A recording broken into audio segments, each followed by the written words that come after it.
Est-ce que des guerres ont déjà été réglées par des duels? Salut tout le monde, récemment j'ai revu le film 3 qui est un de mes films préférés et il y a un truc qui m'a toujours fait tiquer. Vous voyez cette scène au début du film? Je ne veux pas assister à un autre massacre. Réglons cette guerre selon la vieille méthode. Que ton meilleur guerrier combatte le mien. Bah moi ça m'a toujours fait réfléchir et j'ai réalisé qu'en vrai, ce trope il est partout. Dans Game of Thrones, Réglons cela à l'ancienne. Toi contre moi. dans Dune, dans The King, dans la Bible avec David contre Goliath, ou encore dans les légendes antiques comme le duel des Horaces et des Cuirasses. Mais du coup, est-ce que ce truc de faisant un duel pour décider du sort de la guerre, c'est quelque chose qui est vraiment arrivé? Et du coup j'ai pas pu m'empêcher de faire mes recherches et j'en suis arrivé à la conclusion que pas vraiment. Enfin si, des duels entre champions ça a vraiment existé, mais des guerres entières réglées par un 1 contre 1, là c'est tout de suite un peu moins courant. Déjà faut comprendre un truc, une guerre quelle que soit la période ça coûtait une blinde. Nourrir les soldats, payer les mercenaires, acheter les armes et tout le matos, déplacer les armées, transporter la nourriture, bref c'est pas très logique économiquement parlant de se dire que tout va être réglé en fonction de si ton champion se casse ou non la cheville au mauvais moment. Et en plus va expliquer ça à ton banquier. En réalité les combats entre champions ça servait surtout à impressionner l'ennemi et à motiver les soldats.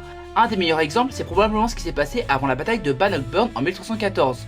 En gros, le roi écossais Robert the Bruce se fait charger devant les deux armées par un énorme chevalier anglais nommé Henry de Bowen qui le défie pratiquement en duel. Et Robert the Bruce finit par remporter le combat. Résultat, les Écossais deviennent hystériques, le moral des Anglais est au plus bas et les Écossais remportent finalement la bataille. Mais le duel n'a pas mis fin à lui seul à la guerre. C'est juste qu'il a eu un énorme impact psychologique. Un autre exemple que j'ai beaucoup retrouvé dans mes recherches, c'était le combat des 30 pendant la guerre de succession de Bretagne. Bon, pour résumer rapidement, c'est un conflit lié à la guerre de 100 ans pour décider de quelle famille va diriger ou non la Bretagne, entre les pro-français et les pro-anglais. La région est dévastée, pillée, ravagée, et fatigué de voir les souffrances de son peuple, t'as le capitaine du camp français, Jean de Beauharnois, qui va défier en duel le capitaine du camp anglais, Robert Pembroke. Et les deux décident de régler leur querelle dans un combat à 30 contre 30. Donc en gros, au milieu d'une guerre atroce médiévale, t'as 60 types qui se sont dit on va faire du MMA à la bretonne. Moi j'aurais payé ma place pour voir ça. Mais là encore, ça n'a absolument pas mis fin à la guerre de succession de Bretagne, c'était même pas l'enjeu du combat. En fait, historiquement parlant, les vrais exemples de guerre qui ont été réglés entièrement grâce à un duel, c'est surtout en fait des récits religieux, des légendes ou des histoires très romancées. Bon, je vais pas me faire d'ennemis, hein.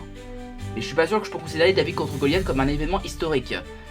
Donc oui, les combats entre champions ça a vraiment existé. Mais le délire de la guerre entière est terminée grâce à un duel, ça c'est surtout dans les légendes antiques.